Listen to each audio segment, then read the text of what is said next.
Hello everyone. So let us look at one more solution to the format consisting of two variable sections. The first section would be all capital alphabets and the second section would be all digit characters. Now, in one of the earlier videos, I used the while loop for solving this.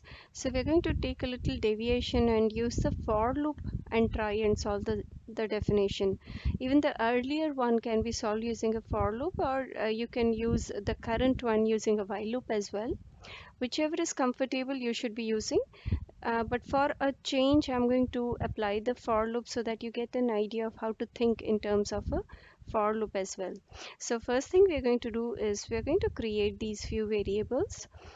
So I will need my first variable to store the length of the string, a counter variable, a counter to count how many alphabets are there, and a counter to count how many digit characters are there, and a character, a variable which stores the single extracted character.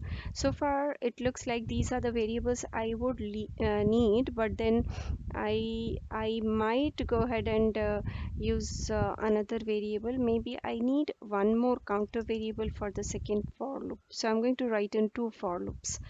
Right, so the first thing I'm going to do is find the length of the string because I should know how many times I have to get my loops executed, both of them.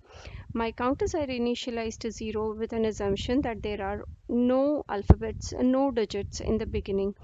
So right now I'm going to go ahead with my first for loop and I'm going to say start from the first character, and we will go till the length of the string. So I'm still going to go ahead and from first to the last I'm going to do this coding, and with every loop I'm going to have an increment.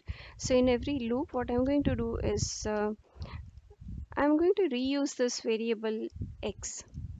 So I'm going to extract each character and I will check whether this x is a capital alphabet or not.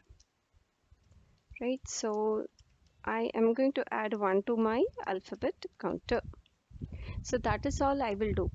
Now, if you have entered a string wherein there were a few alphabets or so, then that counter will come here.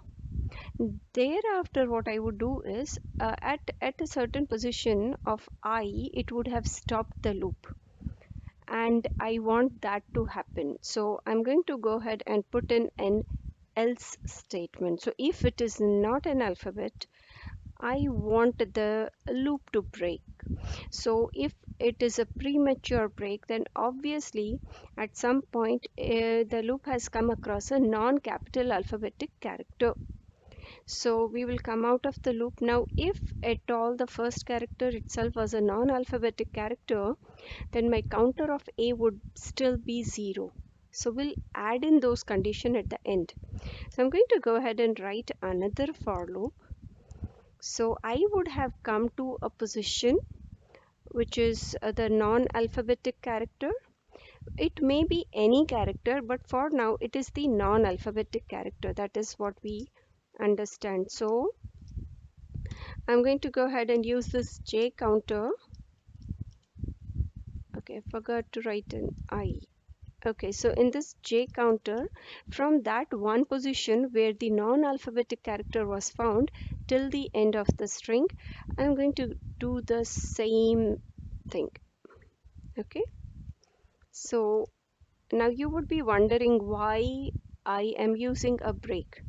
So what I'm going to do in the second one is I'm going to extract each of the character from the jth position, and then I'm going to check whether it is a digit character or not. Okay, so in those instances where rest of the section is digit characters, my counter of D will be incremented for those many times. But at any point, after or in between a non-digit character, if you come across a non-digit character, then I want to break from the loop again. So at the end of this, I should have the values in A and D. If there was at least one alphabetic character, then this is correct. And if there was at least one digit character, then also this is correct, but this will not suffice. What I'm interested in is all the initial characters were alphabets and all the digit characters were all the rest of the characters were digit characters, which means the total of alphabet characters and digit characters should sum up to the length of the string. Then we can approximate it to our required format. So I will have to add in one more condition, that the counter of A plus the counter of D is equal to the length of the string. That means all the characters in the beginning were alphabets and all of them after the alphabets were only digits, right? And the total of all these characters is equal to n. So if that is the case, then I will be able to deduce that it is correct input. Otherwise, I will have to go ahead and display incorrect input. So okay, let us try and feed in a few strings in the logic and see how it works. So the first thing I'm going to go ahead and do is only put in alphabets. Okay, and I'm looking for capital alphabet. So maybe I can just put in capital alphabets, because we know for sure the lowercase alphabets is surely going to fail the input string. So let me just put in capital and see, and it should say incorrect. Why? Because this loop never got executed. Counter of D still remained 0. So it is saying, we need at least one digit character. So this is incorrect. Now, if I put in just one digit character, it would say it is correct. Okay, so I made a small mistake here. I'm supposed to use in the J here. So let me save it, and because we are using J as the counter, right? So let me just try this out. Now it should work.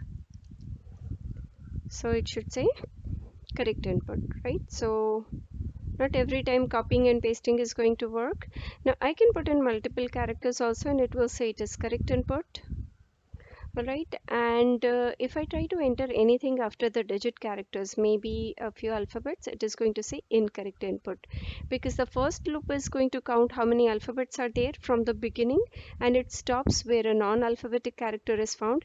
And from here, the second loop is going to count how many digit characters are there. As long as there are digit characters, it will continue, and the moment it comes across a non-digit character, it stops, right? So the counter value here would be equal to 4, and the counter value here would be equal to 5. 5 plus 4 is 9, is less than 12, which is the length of the string. So this condition is going to help us find out if there are any other unaccounted characters which are not counted towards in the counter of alphabets and the counter of digits. So go ahead and try this definition. It's a little tricky. You could have done the same thing using the while loop. This is a very long logic compared to the pattern matching methods, but yes, it gives you a more logical depth of what you are doing and the understanding of strings. So try this out, and I'll see you in the next session with a new definition.